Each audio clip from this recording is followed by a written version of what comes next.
Thank you very much, Presiding Officer. The premise of the Conservatives today is that they are right and everyone else is wrong, and I think that diminishes their position and the propositions that they have put forward. It is, of course, important that none of us seek to rewrite history, and some members have spoke very well about the excellent cross-party collaboration as the hate crime legislation passed through Parliament.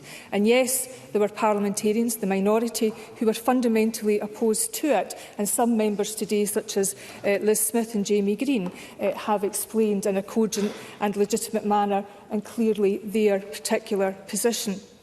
And it's also to the credit of those who did oppose the bill or who had concerns about it that they put aside their political affiliations and worked on a cross-party basis to amend the bill.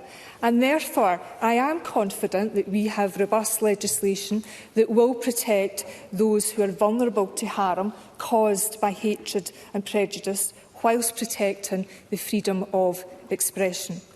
And it was Parliament at its best. And I will pay tribute to Adam Tompkins, who's probably never been so widely quoted in this chamber. But the fact that he voted against the bill, I think, gives extra credence to some of his remarks when he says, propagandists on both sides want to turn up the heat, and once again, much nonsense has been written about what the law will mean. And of course, Christine Graham made a plea that we need more light and less heat. Not just now.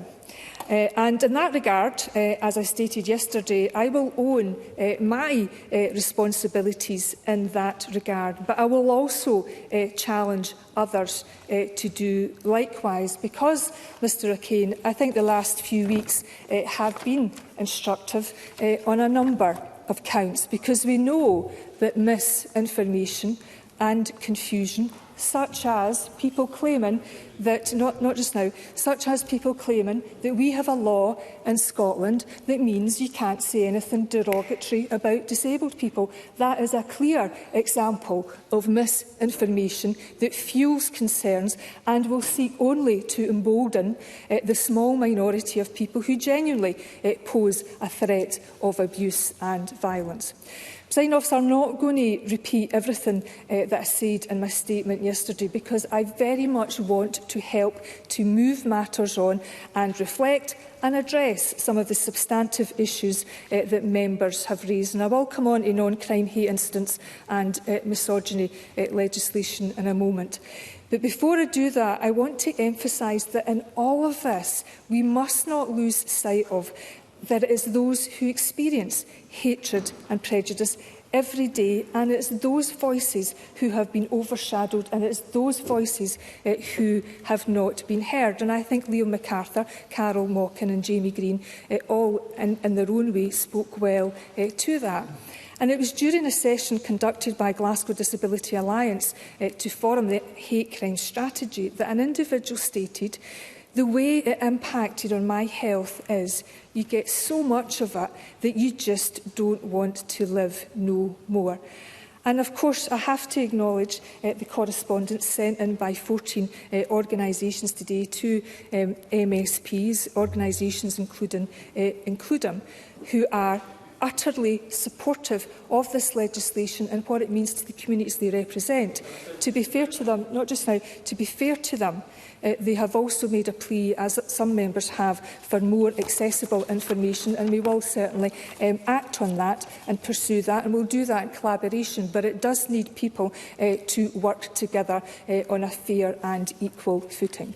Presiding Officer, the very fact that there are 445 police-recorded hate crimes in the first 2 weeks, I think reinforces the importance of this legislation, and it shows that it is working. Because notwithstanding the high volume of anonymous online complaints, which have, of course, fallen by nearly 75%, we know that not all hate incidents, hate crimes, are reported. They don't all come to the attention of the police, and we still continue to have an issue where hate crime is underreported.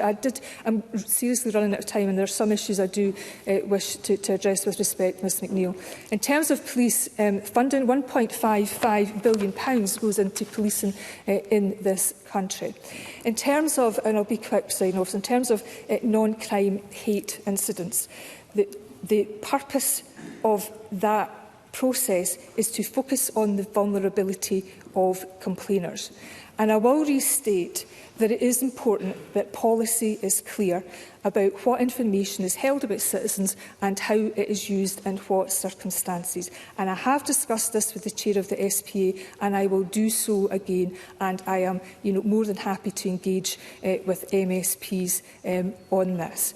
But it is important to again put on record that Police Scotland are indeed looking at the guidance that came from the College of Policing and are reviewing their own position, even although that guidance doesn't directly relate to Scotland. Presiding Officer, in terms of misogyny legislation, we have a very clear programme for government commitment.